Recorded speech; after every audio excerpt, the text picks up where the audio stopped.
And we are here once again. Let's see what we can do. So what we can do is everything, but what we will do is let's just fix this because it's getting in the belt, inside the belt, which I don't like. I would pull both of them a little bit like this, and it's visible here how they're attached, which is not exactly a big issue. Maybe it's a big issue, but not exactly a big issue. Who knows? So let's take this back for an example. I don't know why we have this thing, but in the concept we have it, and I will leave it. But the thing is, I want to do something else.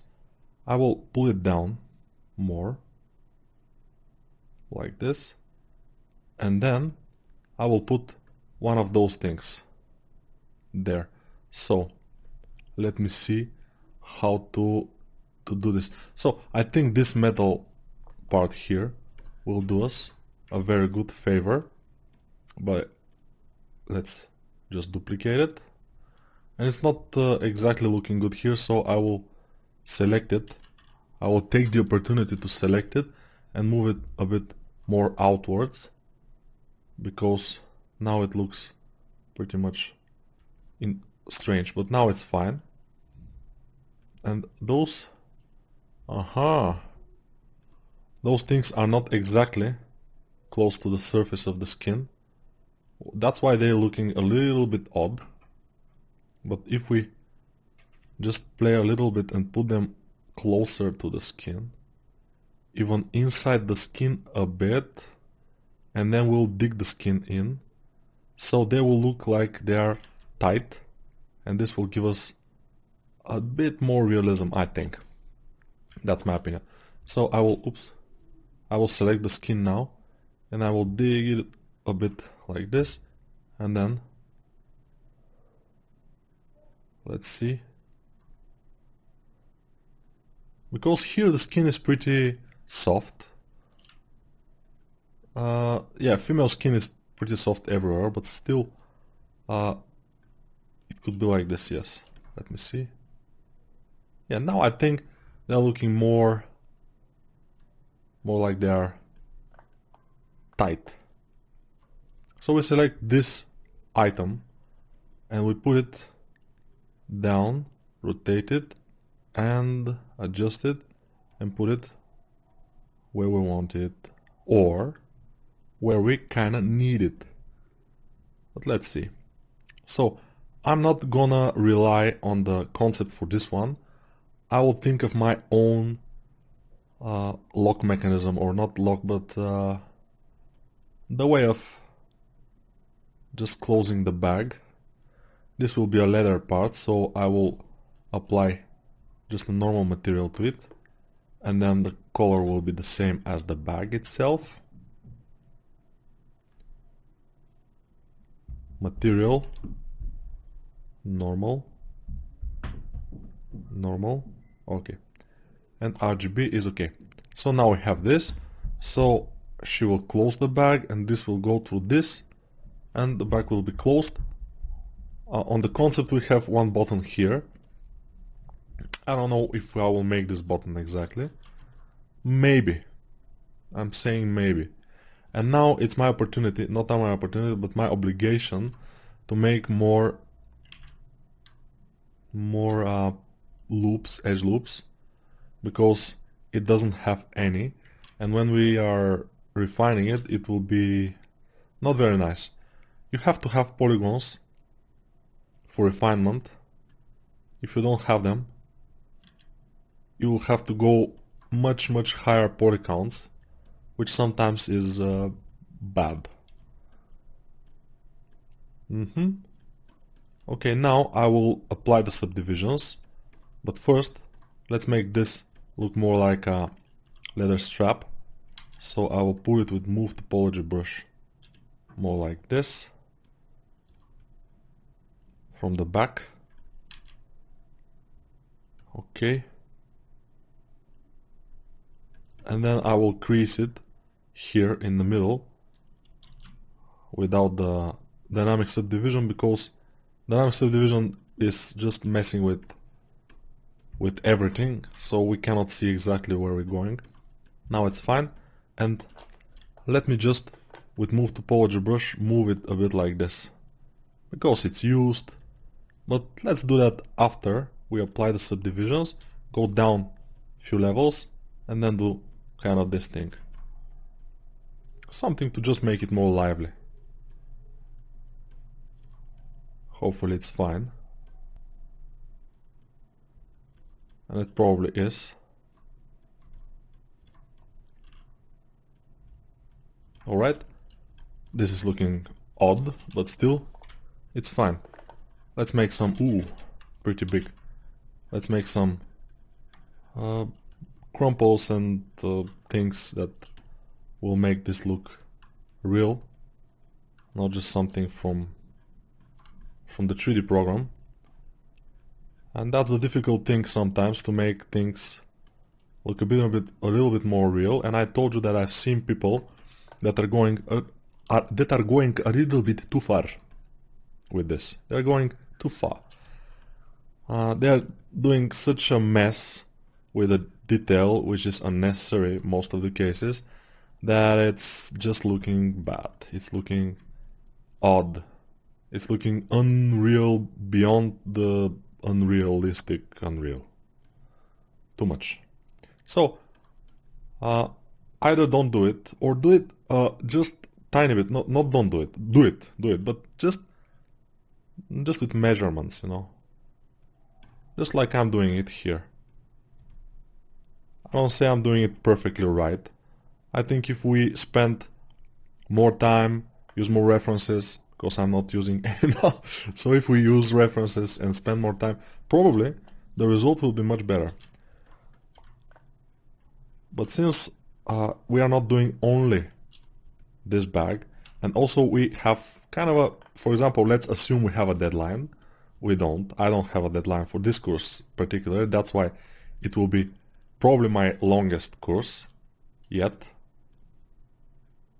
and maybe for a long time, because yeah, it's pretty long, and I'm not sure I want to do this things this long. I mean, for example, if I can do a course for 1 month, it will be better, because this now is almost 2 months, and it's a lot of time. If I have to do this character for, just do this character, do the hyperbola, it will take me probably a week and a half without recording, of course. But when I'm recording, since I have kids and everything, I told you I cannot exactly do it that much. But whatever, yeah. Let's concentrate on the model itself. So now it's looking kind of good.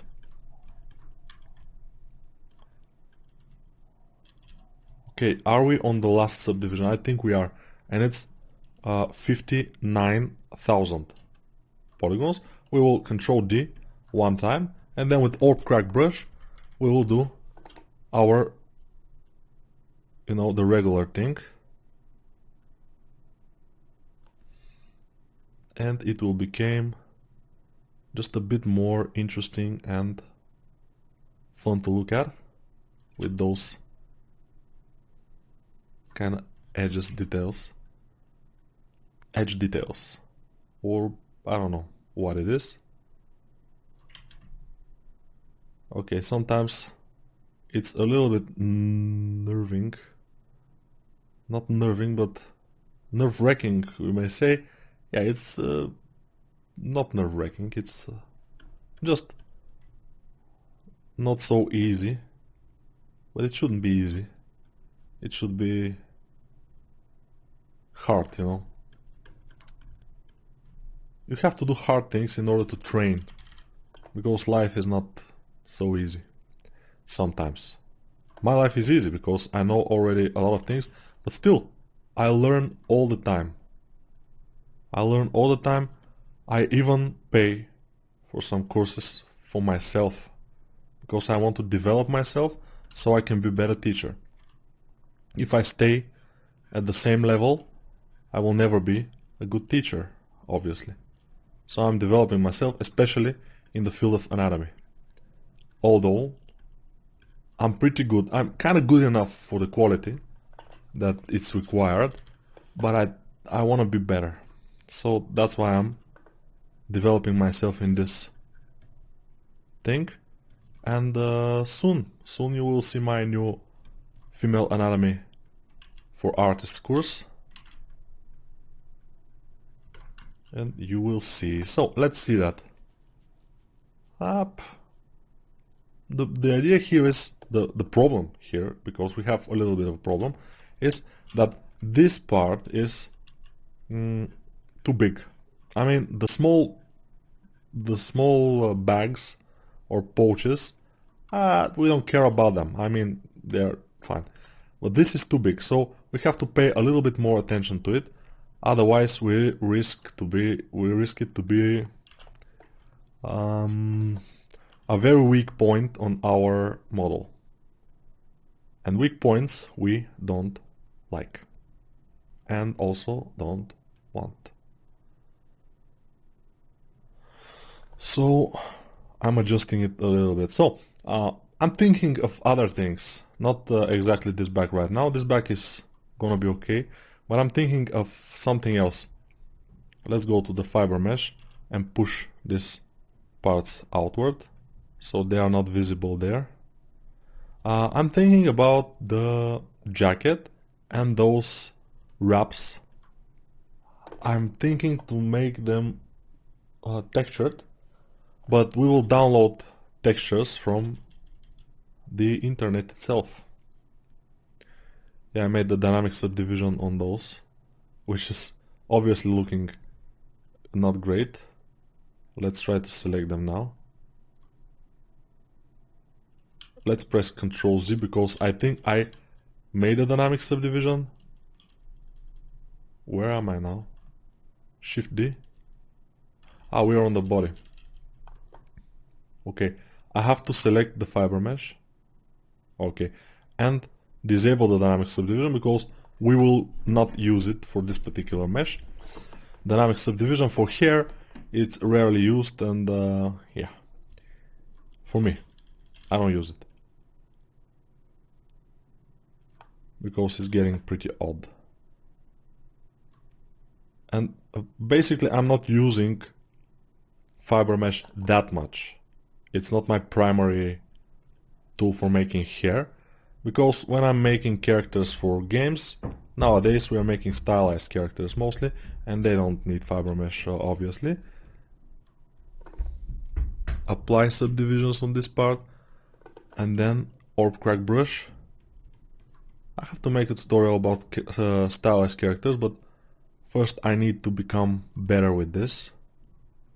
Probably I will be at some point better with the stylized characters. It requires just practice, and I know I will have the practice in just a few months now, because we are making this game in the company that I'm working on, and it's a stylized game. Not super stylized, it's the style of League of Legends, so this kind of character will be very curious, because most of the stylized characters that we have seen a tutorial for are just too stylized. We have to have something in the middle, I think. But it's my opinion, which is... Yeah. So the binoculars, they are great, looking just amazing. Let's put them like this. I don't know how these binoculars are holding there. What is holding them there? It's beyond me. But we have to figure that out, because otherwise it again will be a weak point in our model. And we have made these binoculars, we have put the effort, and now we just have to think how to attach them to this belt or to something else. Let me think a little bit. Okay, I know what I'm supposed to do. It's very ugly, but I have to do it. So I will go to the skin here, and then disable symmetry and make this kind of thing. Yeah, I don't know if you like it, but it's kinda, it will do the job, but it's ugly. We'll see. So, export, extract, accept. Click on it with Control Shift, then del hidden and ZRemesher. And now we are ready. No, we're not. We go to the skin again, to the body, and click X for symmetry, and then go back to this thing and place our pivot here and move it here. So now from this I want to make kind of a little belt that will wrap around and just hold this thing in place. And I told you it will be ugly, but I think it will be something. It will hold it just not from the middle, but just one side of it, and the other side will just stay like this. So probably the binoculars will just be a little bit like this and down here, maybe. And this, with big move brush, I will try to move it inward and like this until I get it kind of right. It will go move here or just in here. Yeah, it will be a pain, but I think we need to do this, otherwise it will look unbelievable. It will not be believable, which is not good. Yeah, I'm sorry I'm losing your time with this, but it's useful, I think, for everybody to see that we need to put a little bit extra effort to make some things, even if it's not in the concept, because, you know, concept artists, they can draw just a scribble there and we can imagine there is something there, we don't know what it is, but we don't care, and everybody is happy. But with the 3D, you have to be, most of the time you have to be precise. For example, for the backpack, I'm not precise in the inner part of the backpack because it's not visible from her back, you know. But at some parts we have to be more precise. And this, since it will be pretty visible because it's on her front leg, I like to have this kind of to make it work. And we have time in this video, so it's fine. We have finished kind of with the bag. It's not the perfect bag and the best bag ever, but it's kind of a bag. Maybe with the poly paint we can make it look a bit more interesting, because now I think it's boring, but still, we'll see.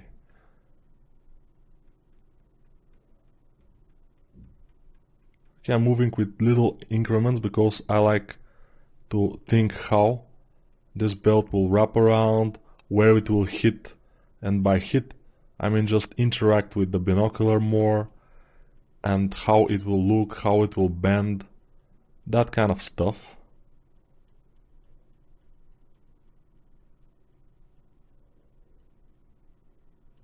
And probably we should ZRemesh it again.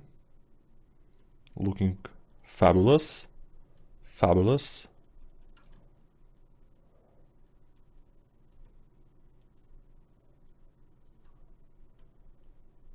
And move it a bit.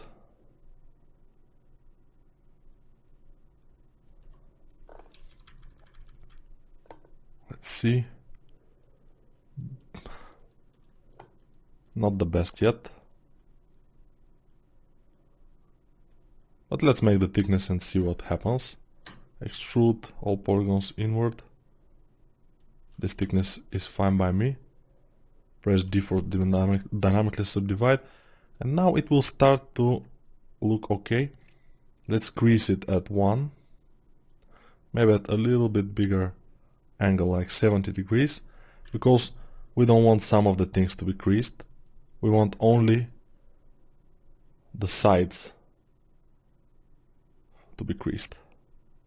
That's why we're doing it like this.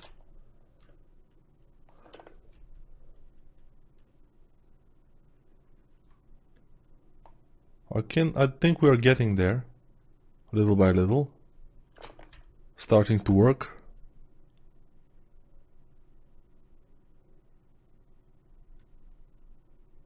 let's apply subdivisions.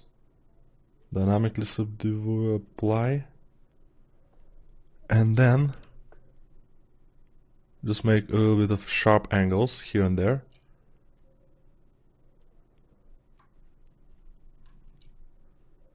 Maybe here also a bit of a... No, it's not here, it's at the angle, so we'll make it here. Sharp angle with the damp standard brush.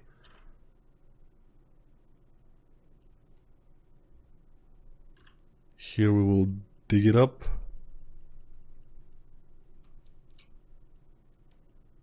And it will be nice. It should be nice.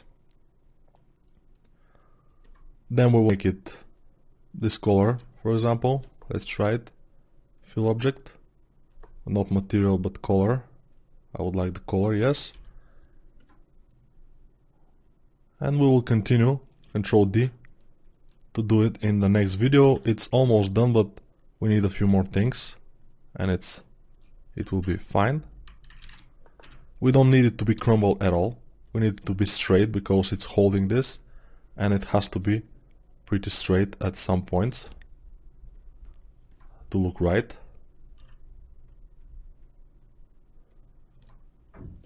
I think we have this, and we'll continue in the next video.